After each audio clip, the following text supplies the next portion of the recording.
RS brothers లో ఆషాఢం KG sale మళ్ళీ మొదలైంది. మరెన్నో క్రేజీ ఆఫర్స్ ఖైదీ చేయండి ఆర్ఎస్ బ్రదర్స్.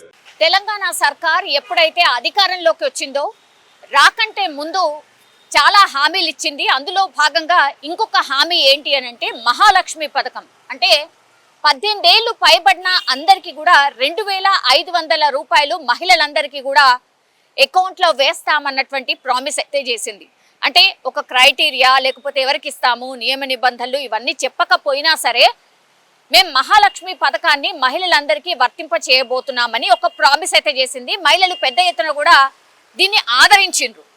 ఎందుకంటే 2500 రూపాయలు అంటే మామూలు విషయం కాదు. మనకు తెలుసు చాలా మందికి ఇప్పుడు పెన్షన్ అందుతోంది. దానికి అర్హత ఏంటి అనేది మనకు అందరికీ తెలుసు. వృద్ధాప్యంలో ఉన్న వాళ్ళందరికీ కూడా కొంత ఆసరా కిందగా అంటే పెన్షన్ ఇస్తున్నారు. కానీ మహిళలందరికీ కూడా మేము ఖచ్చితంగా 2500 రూపాయలు ఇస్తామని ప్రభుత్వం అధికారంలోకి రాకంటే ముందు హామీలో భాగంగా అది ఇచ్చింది, మహాలక్ష్మి పథకంలో భాగంగా. సో ఇప్పుడు మనకు తెలుసు స్థానిక సంస్థల ఎన్నికలు రాబోతున్నాయి. సెప్టెంబర్ 30 వరకు స్థానిక సంస్థల ఎన్నికలు ఫినిష్ చేయాలి అని హైకోర్టు కూడా ఆదేశించిన నేపథ్యంలో 42% రిజర్వేషన్కి సంబంధించి పూర్తి స్థాయిలో కసరత్తు ఒకవైపు జరుగుతోంది. ఇవన్నీ ఉన్నటువంటి క్రమంలో హామీల్లో భాగంగా మహిళలకు మనకు తెలుసు ఉచిత బస్ ప్రయాణం మహిళలు ఎంత బాగా ఆదరిస్తుండ్రో మనకు తెలుసు. కొన్ని కోట్ల మంది ఇప్పటికే 200 కోట్ల మంది ఈ 2 ఏళ్లలో ప్రయాణం చేసిర్రు ఆర్టీసీ బస్సులో ఫ్రీగా. అంటేనే మనం అర్థం చేసుకోవచ్చు 200 కోట్ల టికెట్లు ఫ్రీ బస్ కింద మహిళలు ప్రయాణం చేసిండ్రు ఇప్పటి వరకు. మొన్న అధికారికంగా ప్రభుత్వం అయితే లెక్కలు చెప్పింది. దాని తర్వాత 500 రూపాయలకే గ్యాస్ సిలిండర్ సబ్సిడీ ఏదైతే జరిగిందో అది కూడా ప్రస్తుతం అమల్లో ఉంది. ఇంకోటి ఏంటేంటి అంటే పూర్తిగా మహిళలే ఇప్పుడు ఫ్యామిలీని రన్ చేస్తారు కాబట్టి ఉచితంగా విద్యుత్ అంటే 200 యూనిట్ల విద్యుత్ ఏదైతే ఉంటుందో ఆ 200 యూనిట్ల విద్యుత్ ఫ్రీ విద్యుత్ కూడా ఇప్పుడు అమలవుతోంది. సో ఒక రకంగా చెప్పాలంటే అఫీషియల్గా 3 లబ్ధి పొందిండ్రు ఎవరు అనంటే ఎక్కువ మాటికి మహిళలే. ఇప్పుడు ఇంకో హామీ వాళ్లకు చేసినటువంటి ప్రామిస్ 2500 రూపాయలు మహిళల ఖాతాల్లో జమ చేయబోతున్నాం అనేటువంటిది. రేపు కేబినెట్ సమావేశం జరగబోతోంది. దీనిపైన మేజర్గా ఒక డిస్కషన్ ఉండబోతోంది, ఆర్ డిసిషన్ ఉండబోతోంది అని మనకున్నటువంటి సమాచారం.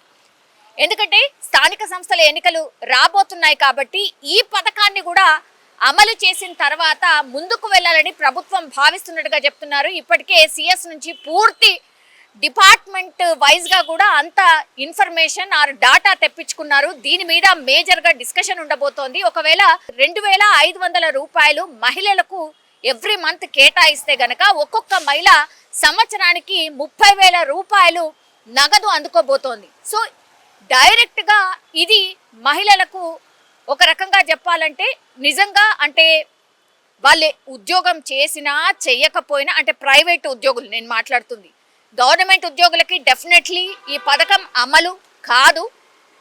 ప్రైవేట్ ఉద్యోగులు అండ్ రేషన్ కార్డులో ఉన్నటువంటి మహిళలు ఎవరైతే ఉంటారో, రేషన్ కార్డు కలిగినటువంటి మహిళలు ఎవరైతే ఉంటారో వాళ్ళు డైరెక్ట్గా అర్హులు కాబోతున్నారు అనేది కూడా ఒకటి. తర్వాత ఆధార్ని కూడా లింకప్ చేయబోతున్నారు అనేది ఒకటి.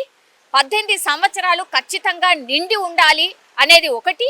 ప్రభుత్వ ఉద్యోగులు డెఫినెట్లీ అయి ఉండకూడదు, వాళ్ళు అర్హతలోకి జాబితాలోకి రారు అనేది ఇంకోటి. సో ఇవన్నీ కూడా బ్యాంక్ అకౌంట్ కూడా కలిగి ఉండాలి. సో ఇవైతే మేజర్గా ఖచ్చితంగా ఒక మహిళకు ఉండాల్సినటువంటి అర్హతలుగా మనకున్నటువంటి సమాచారం. సో రేపు పూర్తి స్థాయిలో దీనిపైన డెఫినెట్లీ ఒక డిస్కషన్ పెట్టుకున్న తర్వాత ఒక మేజర్ డిసిషన్ గవర్నమెంట్ తీసుకోబోతున్నట్టుగా కూడా చెప్తున్నారు.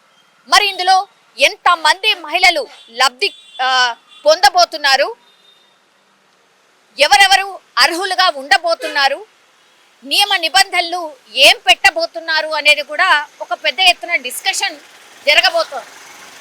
అమలు చేస్తే ఎలా ఉంటుంది, చేయకపోతే ఎలా ఉంటుంది అనేది కూడా ఒక డిస్కషన్ ఉండబోతోంది. ఎందుకంటే ఇప్పుడు సర్పంచ్ స్థానిక సంస్థల ఎన్నికలు రాబోతున్నాయి కాబట్టి ఇది ఇచ్చిన తర్వాతే ముందుకు వెళ్ళాలని ప్రభుత్వం ఖచ్చితంగా అనుకుంటున్నట్టుగా మనకున్నటువంటి సమాచారం.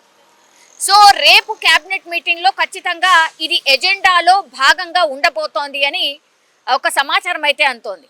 ఇదే కాకుండా ఇప్పుడు 42% రిజర్వేషన్ ఇస్తామని ప్రామిస్ చేశారు కాబట్టి ఈ బాల్ని కేంద్రం కోర్టులోకి నెట్టినటువంటి నేపథ్యంలో ఇప్పుడు పార్లమెంట్ సమావేశాలు కూడా జరుగుతున్నాయి కాబట్టి 9th షెడ్యూల్లో చేర్చి 42% రిజర్వేషన్ బీసీలకు కల్పించాలి అనేది కూడా ఇప్పుడు కాంగ్రెస్ సర్కార్ డిమాండ్ చేస్తున్నటువంటి సిచ్యువేషన్ అయితే కనిపిస్తోంది. ఇంకో ఆర్డినెన్స్ కూడా తీసుకొచ్చింది. ఇప్పుడు గవర్నర్ దగ్గర పెండింగ్లో ఉంది.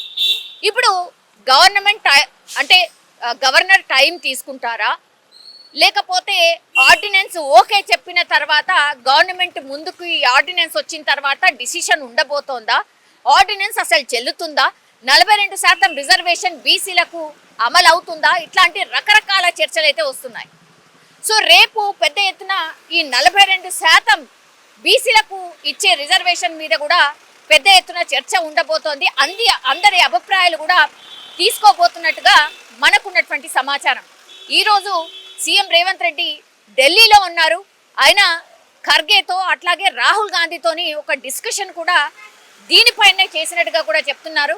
అట్లాగే ఈ అంశాన్ని పార్లమెంట్లో లేవనెత్తాల్సిందిగా కూడా రిక్వెస్ట్ చేసినట్టుగా కూడా చెప్తున్నారు.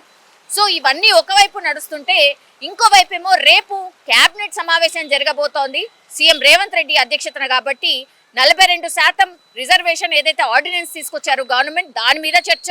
ఆ తర్వాత మహిళలకు 2500 రూపాయలు ఖచ్చితంగా ఇవ్వాలి అనే ప్రతిపాదన మీద ఇవి రెండు కూడా మెయిన్ ఎజెండాగా ఉండబోతున్నట్టుగా మనకున్నటువంటి సమాచారం.